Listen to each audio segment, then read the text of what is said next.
Y सां private ख़बर सिलसिलो जारी ख़बर शेयर कंदासीं हींअर यूसी वॾा माशूं बस स्टॉप पीर हाजना शाह जे भरिसां ॻोठ हाजी ग़ुलाम हुसैन गोरीअ में मुख़्तसल बरसाति तबाही मचाए छॾी आहे। ग़रीब मिसकीन माण्हू खुले आसमान ते हेठां वेठल ग़रीब मिसकीन जा उझा उजड़ी विया।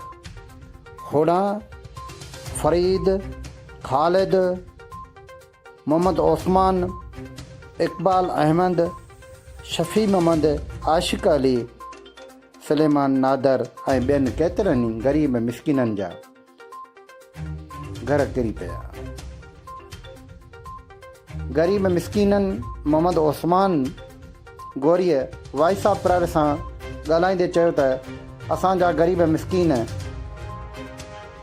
जा तक़रीबन 15 खां 20 घर किरी पिया आहिनि, जेको सामान खुले आसमान हेठि पियो आहे। अफ़सोस सां चवणो थो पए त हिन वक़्तु इंसानी नाते को सियासी वर्कर या सरंदियार कोई बि असां ग़रीब मिसकीननि ॾे लड़ी न आया। असांजो पोरियो डेली वेजिस ते मज़ूरी करणु ऐं खाइणु ऐं पंहिंजे ॿ टे बचनि जो पेट जो गुज़र सफ़र थींदो आहे। हिन वक़्तु असांजा बचड़ा खुले आसमान हेठि वेठल आहिनि।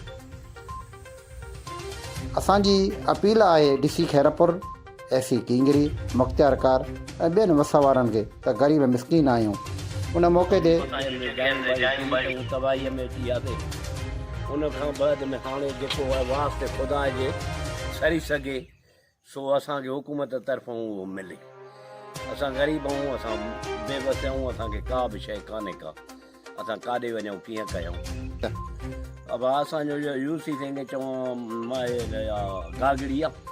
गागड़ीअ में साईं सलीम साहिब जा न उन्हनि खे असां अपील कयूं था त असांजो ख़ुदा वास्ते जेको थी सघे ॾिसो असां। कहिड़ो ॻोठ आहे हे साईं मां ॻोठ ग़ुलाम हुसैन गोरी, ग़ुलाम हुसैन गोरी मां वॾो मान पीउ आहिनि, पुट 3-4 आहिनि, उहे विया आहिनि हलिया वीचारा निकिरी मज़ूरीअ ते मज़ूरी करणु विया आहिनि, उहे मज़ूरीअ ते निकिरी विया आहिनि हलिया। हाणे उन्हनि पुटनि जा नाला केतिरनि न लिखाए केतिरनि न लिखाया।